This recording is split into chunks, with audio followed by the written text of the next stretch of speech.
පිනක් බලගතු වෙන්නේ කොහොමද? කුසලයක් බලගතු කුසලයක් බවට කුසල කර්මයක් බවට පත් වෙන්නේ කොහොමද? ඒ වගේම තමයි අකුසලයක් බලගතු වෙන්නේ කොහොමද? මේ දෙකම අපි දැනගත යුතු කාරණා. අපි නිවැරදි දැනුමක් තිබුණොත් කරන කුසලයක් බලගතු ආකාරයේ කිරීමේ හැකියාව ඇති කරගන්න පුළුවන්. සමහර වෙලාවට අපි කරන කුසල වල බලගතු භාවය අඩුයි. හරි විදියට නිවැරදි විදියට කළොත් බලගතු භාවය වැඩි. බලගතු භාවය වැඩි කුසලයක් කියලා කියන්නේ විපාක ශක්තියත් ඉතා ඉහළයි. ප්‍රතිසන්දියක් ඒ කියන්නේ උත්පත්තියක් ගෙන දෙනවා නම් හොඳ ඉහළ ප්‍රතිසන්දියක් ගෙන දෙනවා. ප්‍රවෘත්ති විපාකයක්. ඒ කියන්නේ ඉපදිච්ච කෙනාට සැප විපාක දෙනවා නම් හොඳ ඉහළ සැප විපාක දෙන කුසල කර්මයක් බවට පත් වෙනවා. එහෙම වෙන්නේ බලගතු කුසල වලට තියෙන බලගතු ශක්තිය හින්දා. මොකක්ද කුසලයක් බලගතුයි කියලා කියන්නේ? කුසලයක් බලගතුයි කියලා කියන්නේ ඒ කුසලය ඒ ක්‍රියාව කෙරෙන සිතට ඇති වෙන ශක්ති කොටසක්. චෛතසිකයන් කියලා. එහෙනම් ඒ චෛතසිකයන් මොනවද? බලගතු සිතකට ඇති වෙන්නේ. බලගතු කුසල් සිතකට ඇති වෙන චෛතසිකයන් මොනවද? අපි ඒ පිළිබඳව දැන් සරලව බලමු. දැන් බලගතුයි කියලා කියන්නේ චෛතසිකයන් ගණනාවක් එකතු වෙලා කරන බලගතු ක්‍රියාවක්.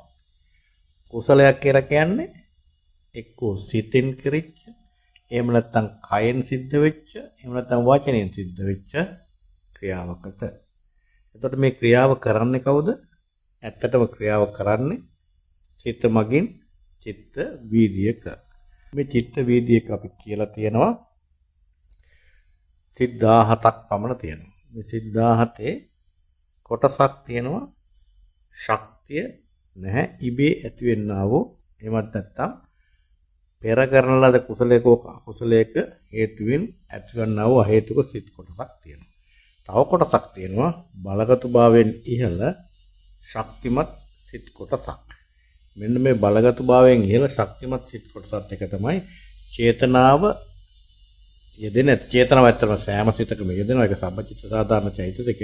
නමුත් මෙන්න මේ කියන බලගතු සිත් හතට තමයි චේතනාව මූලික වෙලා අර කියන කුසලමය චෛතසිකයන් දෙක එකතු කරගෙන කුසල් ක්‍රියාවන් බවට පත් කරන්නේ. කුසලමය ශක්තියක් සහිත ක්‍රියාව බවට පත් කරන්නේ.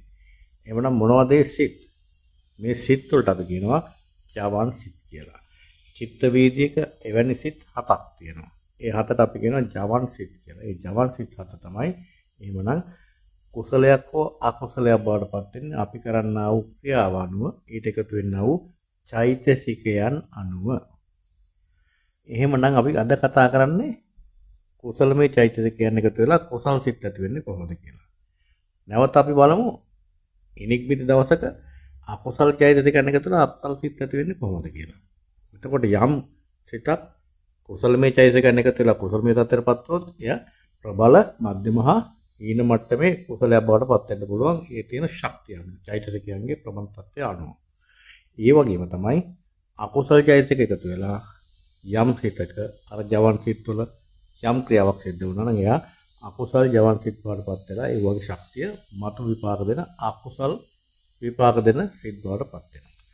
අපි බලමු මේ දෙකම කොහොමද වෙන්නේ කියලා ඊළඟ පාඩම් දෙකක ඊළඟ සාකච්ඡා දෙකකදී සාකච්ඡා කරලා බලමු. මොකද්ද මේ කුසල් චෛතසිකයන් මොනවද මේ අකුසල්මය චෛතසිකයන් කියලා. දැන් කලින්ම දැනගන්න ඕන සිතක ක්‍රියාකාරීත්වයට සිතක් එක්ක ඇති වෙන සිත ගන්න අරමුණම ගන්න සිත ඇති වෙන තැනම ඇති වෙන සිතත් එක්කම නැති වෙලා යන ධර්ම සමූහයක් තියෙන චෛතසිකවල එහෙම චෛතසික සංඛ්‍යාවක් මේ හැම හිතකම එකතු වෙනවා.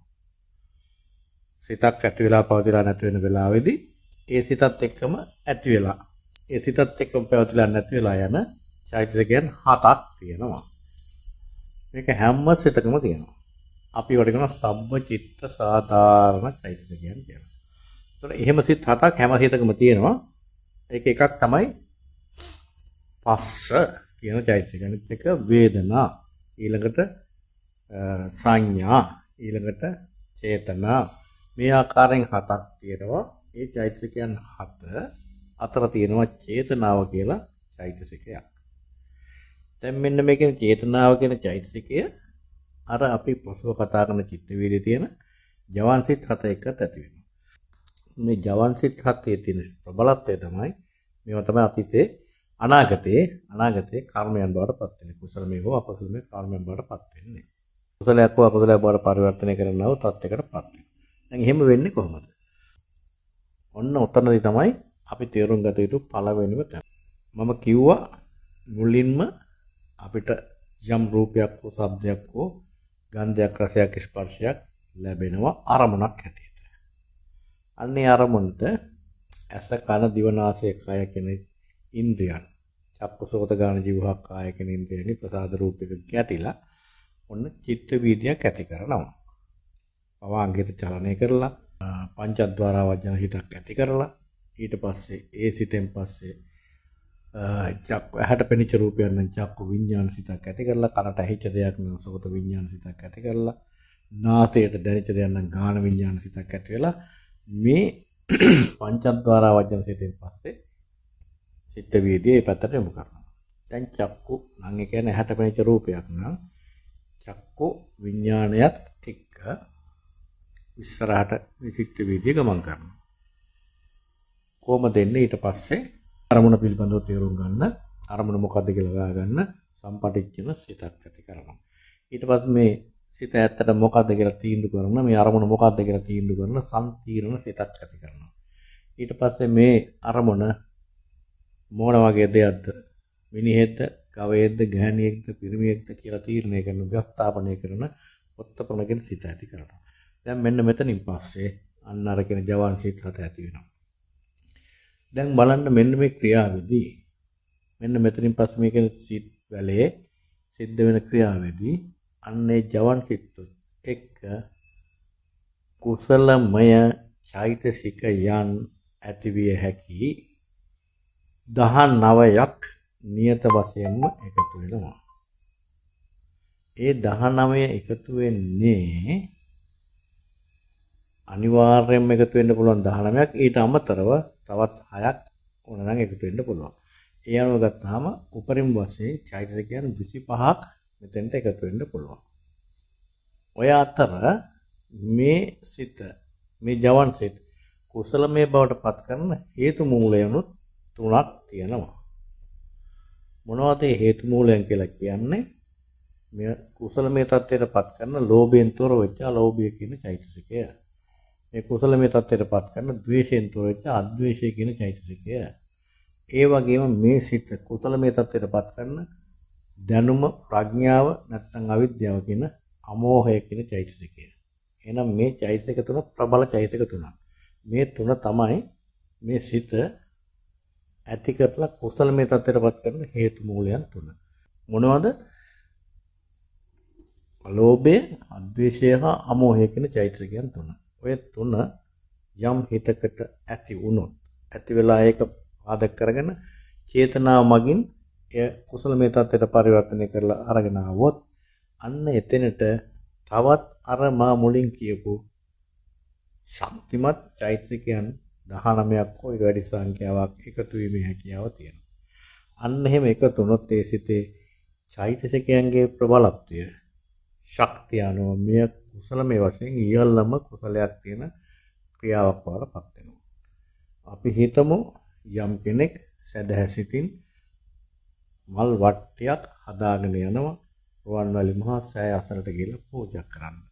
මේ යන මොහොතේදී අන්නේ පුජ්‍යලයාගේ අරගෙන චිත්ත වීදීන් වලට ග්‍රහණය වෙන අරමුණු වෙන ඉලක්ක වෙන ඒ සිත් වීදියේ ජවන් සිත්තුත් එක්ක එකතු වෙන චෛතසික ධර්ම සමූහය ඔන්න දැන් එකතු වෙන්න පටන් ගන්නවා.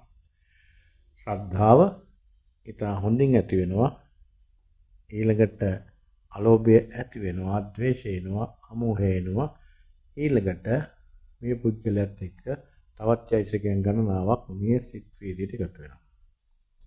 දැන් අපි මෙහෙම කියද්දි මේ සිත් වීදියක් කියලා කියන්නේ මේ පැය ගණන් ඇති වෙන දෙයක් නෙමෙයි.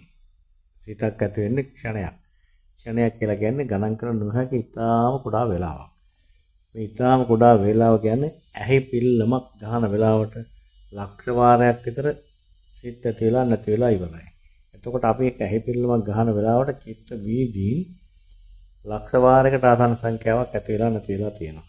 එතකොට ඔය හැම චිත්ත වීදියකම තියෙනවා අර කියන ජවන් සිත් 7 බැගින්. සාමාන්‍යයෙන් අපි හිතුවොත් ඔය මල් වට්ටිය අරගෙන රුවන්වැලි මහා සෑයට කියලා පූජා කරන්න ඔබට විනාඩි 10ක් ගත කරා කියලා. විනාඩි 10 කියලා කියන්නේ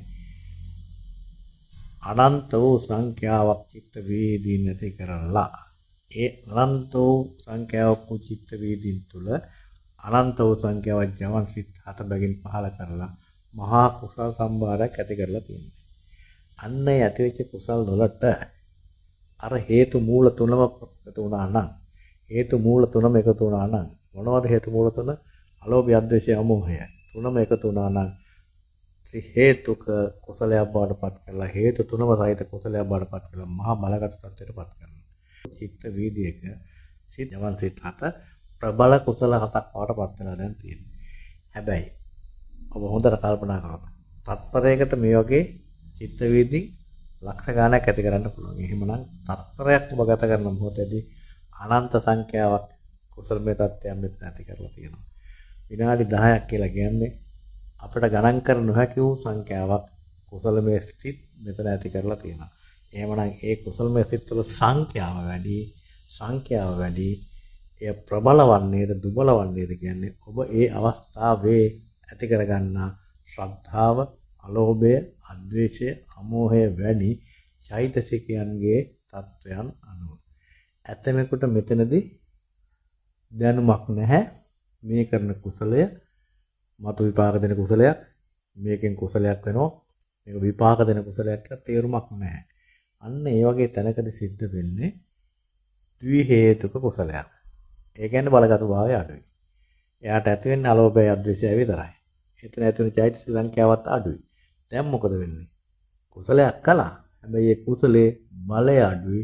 බලය අඩුයි කියන්නේ චෛතසිකයන්ගේ ප්‍රබලත්වය අඩුයි. හේතු මූල දෙකයි ද්වි හේතුකයි. දැන් විපාක දෙද්දී මෙන්න මේ කියන කුසල් විපාක දෙද්දී ඉහළ පහළ ශක්තියින්ගෙන් යුක්ත විවිධාකාර විපාකයන් ලබා දෙන්න පුළුවන්. කුසලමය විපාකයන් හැබැයි එකක බලගතු භාවය වැඩි ඒ නිසා ශක්තිය වැඩි එන්න වැඩි විපාකයක් ලැබෙනවා. තවත් කුසලයක් තියෙනවා ශක්තියෙන් අඩුයි කුසලමය ශක්තිය අඩුයි ඒ නිසා විපාක දීමේදී අඩු ශක්තියක් තමයි එතන තියෙන්නේ. මේ කියන්නේ පැහැදිලි කරගැනීමේ හැකියාව උදෙසා.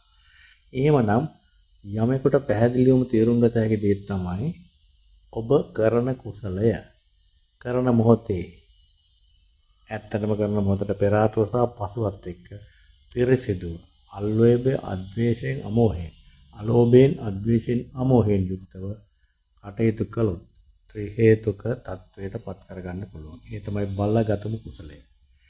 ඔබ කරන වෙලාවේදී මල් වට්ටිය පූජා කරන වෙලාවේදී ඒ ආකාරයෙන් සිත පිරිසිදු කරගෙන ඉන්නවා වගේම මේ මල් වට්ටිය සකස් කරන වෙලාවේදී ඒ කියන්නේ పూర్ව වශයෙන් පෙර වශයෙන් මල් ටික කඩා ගන්නවා ඒක වට්ටියකට අරන් යනවා පෑන් හදනවා පෑන් ඉහිනවා මල් වට්ටිය ලස්සනට හදනවා මෙන්න මේ කියන වෙලාවෙත් ඔය කියන ශ්‍රද්ධාව පෙරදරි කරගත්තු අලෝභය අද්වේෂය අමෝහයෙන් යුක්තව කටයුතු කරන ඊටාම බලගත වෙනවා.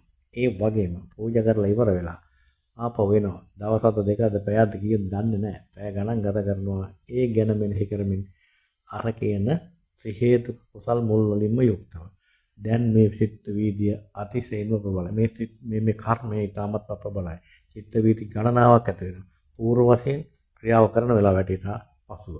పూర్ව චේතනාව, මුංජන චේතනාව සහ අපර චේතනාව කියලා අවස්ථා තුනම ප්‍රබල ත්‍රි හේතුක තත්ත්වයේ කුසල් වලින් පිරලා තියෙනවා. අන්න ඒකට අපි කියනවා ත්‍රි හේතුක උත්කෘෂ්ඨ කුසලයක් කියලා. මෙවැනි කුසලයක් අතිශයින්ම ප්‍රබලයි. කාමාවචර ලෝකයේ කරන බලගතම කුසලයක්. එහෙමනම් එහෙම කුසලයක් කරපු කෙනෙකුට විපාකයේ ඊට ඉහළයි, ප්‍රතිසන්දිය ඊට ඉහළයි, ප්‍රවෘත්ති විපාකයේ ඊට ඉහළයි. හොඳයි මම හිතනවා කුසලයක් කොහොමද ප්‍රබලවන්නේ කියන එක පිළිබඳව දැන් ඔබට යම් මතක් කිරීමක්, පැහැදිලි කිරීමක් සිද්ධ වෙන්න ඇති කියලා. අපි බලමු ඉනික් පිටි ඊළඟ වැඩසටහනක කොහොමද අකුසලයක් ප්‍රබල වෙන්නේ. ඒ අකුසලය ප්‍රබල වෙන අතර ඒක දුබල කරගන්න ඒ අකුසලය නොකර ඉන්න අපි කටයුතු කළොත් කෙසේද කියන එක පිළිබඳව අපි ඊළඟ සාකච්ඡාවේදී සාකච්ඡා කරලා බලමු. එහෙමනම් එතෙක් මොහොතකට නවතින්නම්. තෙරුවන් සරණයි.